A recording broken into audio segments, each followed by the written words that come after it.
For the few people that are actually going to watch this video, I hope and pray that you watch it with an open mind. Don't take anything I'm saying for face value. Really try and look into the message I'm trying to convey from a different light. Try and understand truly what I'm trying to get at.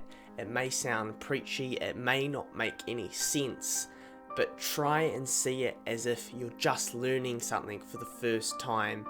And it could be true. Be open to possibilities. Take what resonates, throw away what doesn't. I'm just a person. You could say what I'm saying has validity, or you could say I'm talking out of my ass.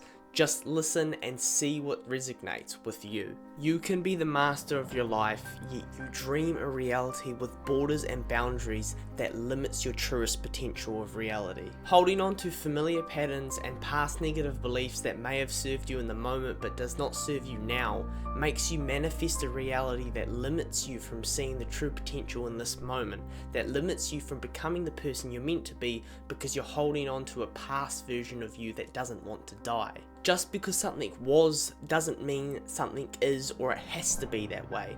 Just because you are a certain person or you've been a certain way for so long doesn't mean that's who you're going to be or who you have to be in the now. You can be anyone, yet past beliefs and past patterns that become subconscious to you, so they run in the background of your mind, controls the way that you experience and the way that you interpret reality. So you have to become conscious of those subconscious beliefs and patterns so that you can rewrite them and then take back control of your true now. You are the one that is truly painting your life. Everything that you experience in reality is a direct reflection of yourself. You have subconscious beliefs about yourself and reality around you and patterns of the past that are consistently shaping this now. Yet if you were to step out of the subconscious beliefs about who you believe yourself to be, if you were to step out of the familiar patterns and get into the unknown, into the ever-present moment, you would see that there's infinite potential here because anything is possible. Yet you limit yourself through borders and boundaries. You dream up a reality to live in through the ego. If you were not in ego consciousness, you would not be dreaming a reality, and then you would be your truest potential self. When you see yourself as a being in reality, you are in ego consciousness.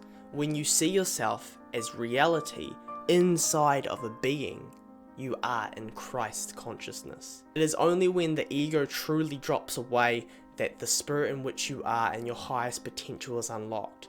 You are not a being inside of reality. You are reality itself encapsulated into a being, into a body of consciousness with an ego attached. The ego is the subconscious beliefs and patterns of yourself, the world around you, and what you are capable of.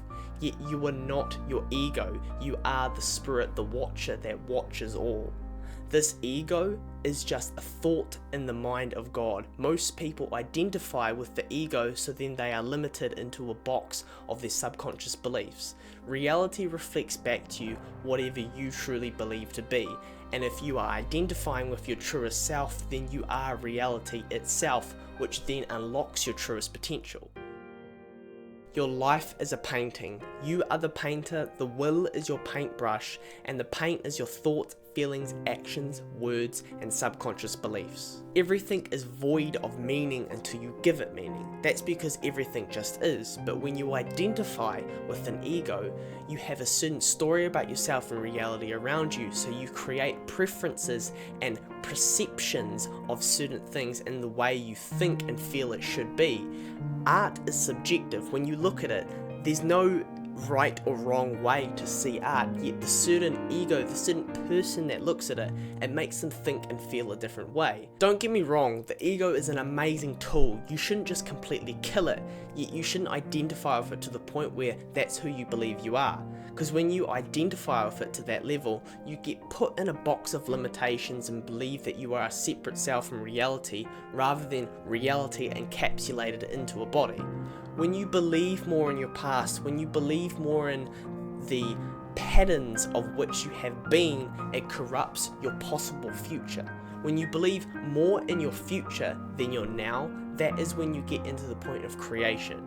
You can either be in a point of creation, or you can be in a point of experiencing patterns from your past self. Inquiry into oneself, into what you truly are, the true realization and disidentifying with the ego is the key to unlocking your truest, highest potential.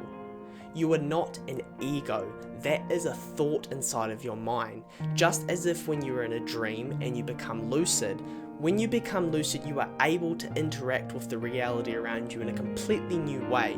You are able to shape and mold it as if it was you, because it is you. Inside of a dream, you see the outside. It still looks separate, yet you know that it's you. And through the true knowing that the outside in a dream is just an aspect of your mind, you are able to shape and mold it. What you believe yourself to be is more outside, is less real than the literal outside environment that you are in right now. Yet the ego makes it seem as if you are a being in a reality rather than a reality inside of a being. It is completely backwards, and that is what makes it seem like you are a separate entity. Anyway, that's the video. I hope you enjoyed, for whoever ended up watching to the end. I hope you have an amazing day, and I will see you in the next one.